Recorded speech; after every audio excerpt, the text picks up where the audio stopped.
There's nothing like a Trini beach line.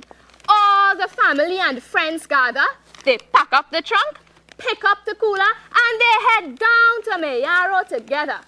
When they reach, they start to eat, pose up under the coconut tree, enjoying each other's camaraderie. Eating, drinking, scandalous laughter.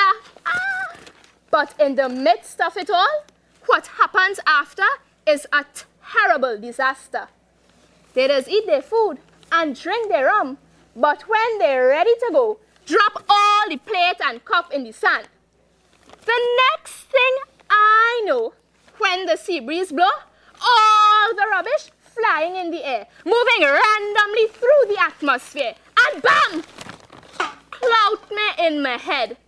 Well, I nearly dropped dead. I often wonder, what is my purpose here? Like I here for style or what? Every day, my belly empty, I'm hungry, and people just ignore me.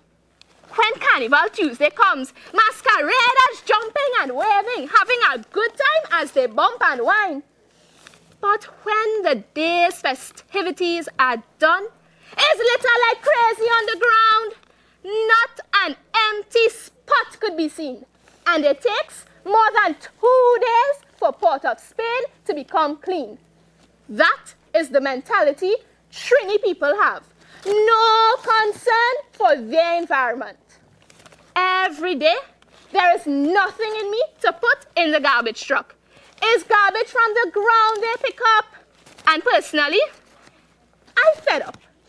I heard that my friends in Canada and America, their bellies are always full.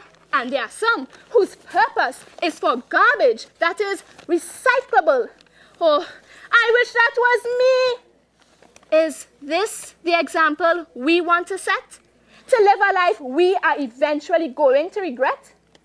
About our polluted lands, people complain, yet their old habits still remain. Conkers pack, cigarette butts, Styrotex cup and doubles paper, plastic bag, bottle and container. People only continuing to litter and fail to realize that they are destroying our beautiful flora and fauna. People at leisure carelessly discard of their litter. At entertainment events, heaps of garbage are created, but the proper measures to control it are not executed. Illegal dumping of refuse in the environment, but not one law is enforced by the government. Little do they realize that their careless and reckless behavior can leave our wildlife in danger. I met my friend the other day.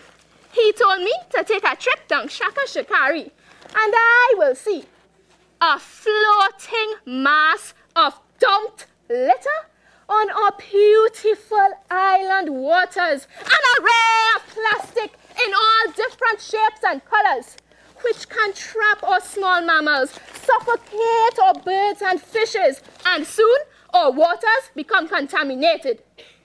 Is this how we would like our tourists to be treated?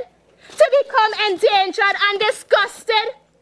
Sometimes people see fly buzzing around me and they find I looking nasty and they are afraid to touch me.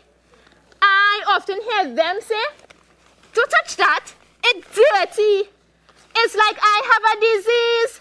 So they choose not to use me. Well, let me remind you, I am supposed to be clean.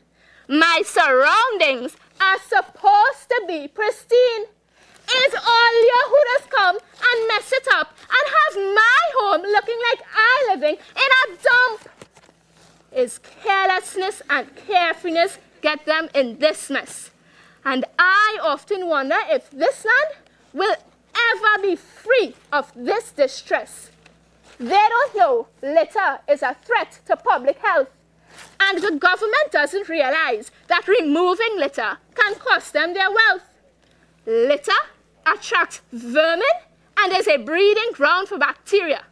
And this is a major health hazard in a public area. garbage accumulates right next to me.